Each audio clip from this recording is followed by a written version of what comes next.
अस्सलाम वालेकुम friends, I hope all of you doing so well. पिछली वीडियो में हमने डिस्कस किया था क्लास 9th मैथ के चैप्टर नंबर 1 का इंट्रोडक्शन।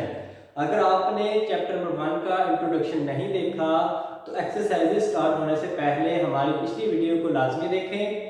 आज हम डिस्कस करेंगे क्लास 9th मैथ के पहले चैप्टर की एक्सरसाइज नंबर 1.1। एक्सरसाइज 1.1 को सॉल्व करने से पहले हमें कुछ चीज़ों का इल्म होना चाहिए। वो चीज़ें ये हैं कि हमें पता होना चाहिए कि मैट्रिसेस क्या होते हैं और मैट्रिसेस के अंदर रोज और कॉलम्स किनको कहा जाता है। सबसे पहले हम देखते हैं कि मैट्रिसेस क्या होते हैं। बेसिकली रियल नंबर्स को स्क्वायर ब्रैकेट के अंदर बंद कर देने को मैट्रिक्स बोलते हैं। मिसाल के हम क्यों लेते हैं, अगर हमारे पास कोई भी रियल नंबर है, अगर हम इनको स्क्वायर ब्रैकेट के अंदर बंद कर देते हैं तो ये हमारे पास मैट्रिक्स बन जाता है। अब जो चीज देखने वाली है वो ये है कि मैट्रिक्स के अंदर रोज और कॉलम्स किनको कहा जाता है। किसी भी मैट्रिक्स के अंदर जो हॉरिजॉन्टल लाइन होती है रियल नंबर्स की, इस लाइन को हम बोलेंगे रो। और किसी भी मैट्रिक्स के अंदर जो वर्टिकली लाइन होती है रियल नंबर्स की, जो वर्टिकली रियल नंबर्स की लाइन होती है, इस लाइन को हम कॉल करेंगे कॉलम। और हॉरिजॉन्टली जो लाइन रियल नंबर्स की होती है इसे हम रो कॉल करते हैं। ये थी एक्सरसाइज 1.1 को स्टार्ट करने से पहले बेसिक इंफॉर्मेशन। अब हम क्लास 9 मैथ की एक्सरसाइज 1.1 का क्वेश्चन नंबर 1 सॉल्व करेंगे। एक्सरसाइज 1.1 क्वेश्चन नंबर 1 में हमें पूछा गया है कि right the order of the matrices. कुछ मैट्रिसेस उसने दिए हुए हैं और वो कहता है कि इन मैट्रिसेस का ऑर्डर फाइंड करें। बेसिकली ऑर्डर क्या होता है, किसी भी मैट्रिक्स के अंदर रोज और कॉलम्स की तादाद को लिखना या बताना उसका ऑर्डर कहलाता है। ऑर्डर लिखते हुए सबसे पहले हम रोज की तादाद को लिखते हैं, फिर कॉलम्स की तादाद को लिखते हैं। तो क्वेश्चन नंबर 1 में पार्ट है, इसके अंदर हमें दो हॉरिजॉन्टल रोज नजर आ रही हैं और दो ही वर्टिकल कॉलम्स हैं। तो इसका जब हम ऑर्डर लिखेंगे वो हमारे पास आ जाएगा 2/2। जो बी पार्ट है इसका, इसके अंदर भी हमें देखने को दो हॉरिजॉन्टल लाइन नजर आ रही हैं और दो ही वर्टिकली कॉलम्स हैं। तो इसका जब ऑर्डर लिखेंगे तो वो ऑर्डर भी 2/2 ही होगा। इसी तरह जो सी पार्ट है इसके अंदर हॉरिजॉन्टली रियल नंबर्स की एक ही लाइन नजर आ रही है और वर्टिकली दो लाइन नजर आ रही है रियल नंबर्स की। तो सी पार्ट का जो ऑर्डर होगा ये होगा 1/2। इसी तरह जो डी पार्ट है इसके अंदर हॉरिजॉन्टली तीन लाइन नजर आ रही है रियल नंबर्स की, 1 2 3। तीन हॉरिजॉन्टल लाइन है जिन्हें हम रो बोलते हैं और एक ही वर्टिकली लाइन है, इसे हम कॉलम बोलते हैं। इसका जब ऑर्डर लिखेंगे तो वो हमारे पास होगा 3/1, क्योंकि इसके अंदर एक ही कॉलम है और तीन रोज हैं, तो इसका ऑर्डर आएगा 3/1। क्वेश्चन नंबर 1 का जो हमारे पास ई पार्ट है इसमें अगर हम देखें तो हमें तीन हॉरिजॉन्टल लाइन नजर आ रही है और दो वर्टिकल कॉलम नजर आ रहे हैं। इसका जो ऑर्डर होगा वो हमारे पास आ जाएगा 3/2। इसी तरह जो एफ पार्ट है इसके अंदर हमें एक ही रो नजर आ रही है और एक ही वर्टिकली कॉलम नजर आ रहा है। इसका जब ऑर्डर लिखेंगे तो वो होगा 1/1, क्योंकि इसके अंदर एक ही रो है और एक ही कॉलम है।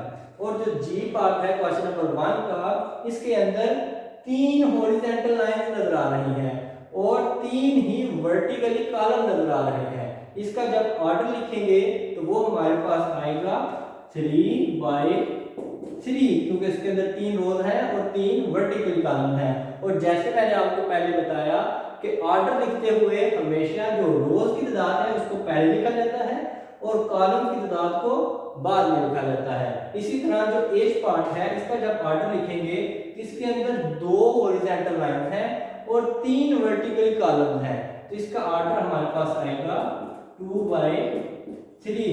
नेक्स्ट हम एक्सरसाइज 1.1 का क्वेश्चन नंबर 2 सॉल्व करेंगे। क्वेश्चन नंबर 2 के अंदर हमसे पूछा गया है इक्वल मैट्रिसेस। इसने करना ये है कि सबसे पहले जो मैट्रिसेस हमें गिवन है हमने इनका डिटर्मिनेंट फाइंड कर लेना है।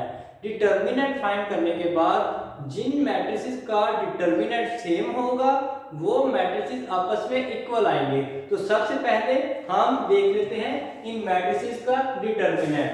जो क्वेश्चन नंबर 2 का ए पार्ट है इसका अगर हम डिटर्मिनेंट लिखें वो हमारे पास आ जाता है 1/1। इसी तरह क्वेश्चन नंबर 2 का जो बी पार्ट है इसका डिटर्मिनेंट आ जाएगा 1/2।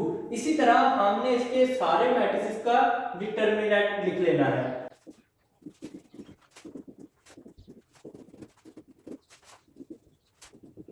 डिटर्मिनेंट लिखने के बाद अब हमने देखना है कि किन किन मैट्रिसेस का डिटर्मिनेंट सेम आ रहा है। तो देखें कि जो क्वेश्चन नंबर 2 का ए पार्ट था इसका डिटर्मिनेंट है 1/2। इसी तरह जो सी पार्ट है इसका डिटर्मिनेंट हमारे पास आ रहा है 1/2। तो हम देख रहे हैं जो ए पार्ट है और जो सी पार्ट है इन दोनों का डिटर्मिनेंट सेम है। इसका मतलब है कि ए पार्ट इक्वल है सी पार्ट पे। इसी तरह जो बी पार्ट है इसका डिटर्मिनेंट हमारे पास आ रहा है 1/2। अब हमें क्वेश्चन नंबर डी में जो डी पार्ट है इसके जो डिटर्मिनेंट है ये भी 1/2 ही है। इसका मतलब है डी पार्ट और बी पार्ट है जो ये दोनों भी आपस में इक्वल हैं। इसी तरह हमने बाकी मैट्रिसेस को भी चेक कर लेना है। जिन जिन मैट्रिसेस का डिटर्मिनेंट सेम आएगा वो मैट्रिसेस हमारे पास इक्वल मैट्रिसेस आएंगे। नेक्स्ट हम क्वेश्चन एक्सरसाइज 1.1 का लास्ट क्वेश्चन नंबर 3 को सॉल्व करते हैं। एक्सरसाइज 1.1 के लास्ट क्वेश्चन नंबर 3 में हमसे पूछा गया है कि find the values of unknown variables. कुछ दो मैट्रिसेस हमें दिए हुए हैं, ये दोनों मैट्रिसेस आपस में इक्वल हैं। इन मैट्रिसेस के अंदर कुछ अननोन भी मौजूद हैं। हमने करना ये है कि इन अननोन को हमने फाइंड करना है। तो सबसे पहले जो दो मैट्रिक्स इक्वल हैं इनमें से हमने इसकी 4 इक्वेशन बना लेनी है। इक्वेशन कैसे बनानी है? जो हमारे पास a + c है ये हमारे पास इक्वल आ रहा है 0 के, तो ये हमारे पास इक्वेशन नंबर 1 बन जाएगी। इसी तरह जो a + 2b है ये इक्वल आ रहा है -7 के। a + 2b को हमने लिख लेना है इक्वल -7 के। और जो हमारे पास c - 1 है इसको हमने लिख लेना है इज इक्वल, ये किसके इक्वल आ रहा है 3 के, तो इसको हमने 3 के इक्वल लिख लेना है। ये इक्वेशन नंबर हमारे पास होगी 2 और जो ये इक्वेशन है इसको हम लिख लेंगे इक्वेशन नंबर 3। अब जो लास्ट में हमारे पास रह गया है 4d - 6 इसको हम इक्वल लिखेंगे 2d के। 4d - 6 is equal to 2d। अब हमने करना ये है कि हमने इन चारों इक्वेशन में से देखना है किस इक्वेशन के अंदर सिर्फ एक ही अननोन है। तो जिस इक्वेशन के अंदर एक अननोन होगा इस इक्वेशन को हम सबसे पहले सॉल्व करेंगे। इसी तरह जो इक्वेशन नंबर 1 है इसके अंदर 2 वेरिएबल नजर आ रहे हैं, a भी है और c भी है, तो इसको हम बाद में सॉल्व करेंगे। जो इक्वेशन नंबर 3 है इसके अंदर सिर्फ एक ही वेरिएबल है, तो इस इक्वेशन को हम सबसे पहले सॉल्व करेंगे। तो सॉल्व कैसे करेंगे? जो अननोन नंबर है इसको इक्वल की एक साइड पे लिख लेंगे और जो दो वैल्यूज हमें नोन है इसको इक्वल की एक साइड पे लिखेंगे। ये हमारे पास हो जाएगा 3 + 1। 3 + 1 इज इक्वल टू 4। ये हमारे पास c की वैल्यू आ जाएगी। अब c की वैल्यू को हमने देखना है कि किस इक्वेशन में पुट किया जा सकता है। तो हमें जो इक्वेशन नंबर 1 है इसमें जो c है इस जगह पे हम c की वैल्यूज को पुट कर सकते हैं। तो ये हमारे पास आ जाएगा a + c। c की जगह जो आंसर आया है c का 4, तो c की जगह 4 पुट कर देंगे। ये 4 इक्वल उस साइड पे जाएगा तो ये हो जाएगा -4। इसी तरह अब हमने देखना है कि जो a का आंसर आया है इसको हम किस इक्वेशन के अंदर पुट कर सकते हैं। जो इक्वेशन नंबर 2 है इसके अंदर a मौजूद है, हम a की जगह a का आंसर पुट कर सकते हैं। तो यहाँ पे -4 पुट करेंगे तो ये हमारे पास आ जाएगा -7, ये +-4 उस साइड पे जाकर +4 हो जाएगा। 2b हमारे पास आ जाएगा -7 + 4 ± -2b हमारे पास आ जाएगा -3 के। जब 2 को इस साइड पे डिवाइड करेंगे तो b का आंसर हमारे पास जो आएगा वो आएगा -3/2। इसी तरह ये 3 अननोन की हमारे पास वैल्यूज आ चुकी हैं। अब हमने जो लास्ट अननोन रह गया है इसकी वैल्यू को फाइंड करना है। इसमें 4d और 2d इन दोनों को हम इक्वल की एक साइड पे लिख लेंगे और जो नॉन वैल्यू है इसको इक्वल की एक साइड पे लिख लेंगे। तो ये हमारे पास बन जाएगा 4d minus 2d is equal to 6।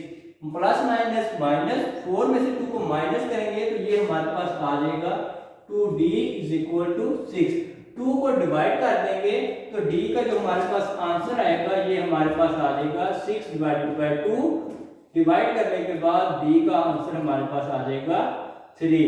तो क्वेश्चन नंबर 3 के अंदर 4 अननोन वैल्यूज का पूछा गया था जो कि हमारे पास आ चुकी हैं। ये थी एक्सरसाइज 1.1 का कंप्लीट सॉल्यूशन। नेक्स्ट आने वाली वीडियोस में हम सॉल्व करेंगे एक्सरसाइज 1.2 और चैप्टर नंबर 1 की बाकी की एक्सरसाइजें। तो अगर आपको हमारी ये वीडियो अच्छी लगी हो और एक्सरसाइज 1.1 के क्वेश्चंस की समझ आए हो तो आपने करना ये है कि हमारे इस वीडियो को लाइक कर देना है और इस चैनल को सब्सक्राइब जरूर कर देना है ताकि नेक्स्ट आने वाली वीडियोस आप तक पहुंच सके। इजाजत दीजिए, अल्लाह हाफिज।